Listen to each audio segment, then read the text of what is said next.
Assalamualaikum warahmatullahi wabarakatuh. Jumpa lagi di channelnya Neng Nok Channel. Hari ini Neng Nok Channel akan membahas tentang iPhone yang sebenarnya sebelum Pak Prabowo menjadi presiden, waktu dia mencalonkan, ini misinya. Yuk kita tonton bareng-bareng.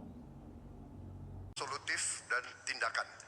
Kalau memang hanya setengah triliun, perlu kehendak politik. Ya bangun itu pabrik segera.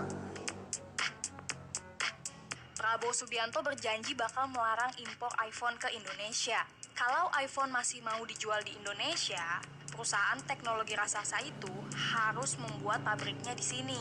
Nah, pernyataan Prabowo itu juga diartikan agar masyarakat Indonesia hanya membeli HP buatan dalam negeri. Janji Prabowo itu kembali dilontarkan setelah Komisi Pemilihan Umum mengumumkan dirinya sebagai pemenang pemilihan presiden pada Pilpres tahun 2024 pada 20 Maret lalu. Seperti diketahui, sebelumnya Prabowo juga sempat mendorong pembangunan pabrik handphone merek luar negeri di Indonesia. Kalian kan sudah menonton videonya, Pak begitu bersemangat untuk supaya negara kita tuh bukan hanya untuk dijual aja barang-barangnya ke sini, tapi masyarakatnya bisa menikmati gitu. Yuk kita tonton berikutnya lagi, cekidot.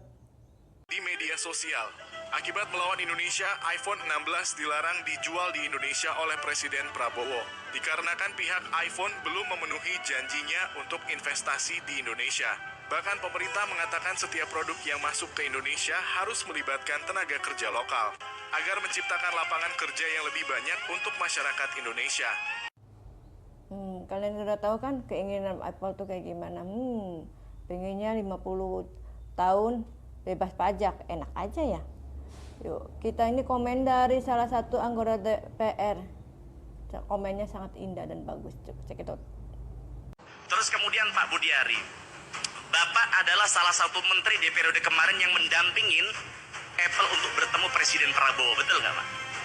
Nah, kemarin sedang ramai soal bagaimana Apple gagal investasi di Indonesia karena mereka minta tax holiday 50 tahun. Yang kemudian setelah ramai itu, ternyata kemudian Apple menanggapinya dengan akan memberikan 10 juta investasi di Indonesia yang kalau saya jumlahkan hanya 157 miliar. Ini kan kacang, Pak. Kita ini bukan monyet yang harus dapat investasi sekecil itu begitu. Kalau memang main-main seperti itu sudah batalkan saja itu, Pak. Itu bukan hanya menghina bangsa kita, Pak. Itu menganggap kita ini orang dungu, bangsa yang tidak berpendidikan yang bisa dibodohi oleh mereka, Pak. Nah, maka harapan kami Pak Menteri Koperasi di sini, kita minta bukan hanya bergerak di sektor pertanian, peternakan, dan simpan meminjam, tapi bagaimana kita bisa berdikari di soal teknologi, Pak. Kita bisa belajar dari China yang hari ini sudah bisa memproduksi handphone sendiri. Bahkan mereka ketika diblok sama Google, Google tidak boleh masuk ke sana, GPS tidak boleh masuk ke sana. Apakah kemudian China gulung tikar? Tidak. Sekarang mereka bisa menciptakan aplikasi sendiri, bisa punya Google sendiri di negaranya.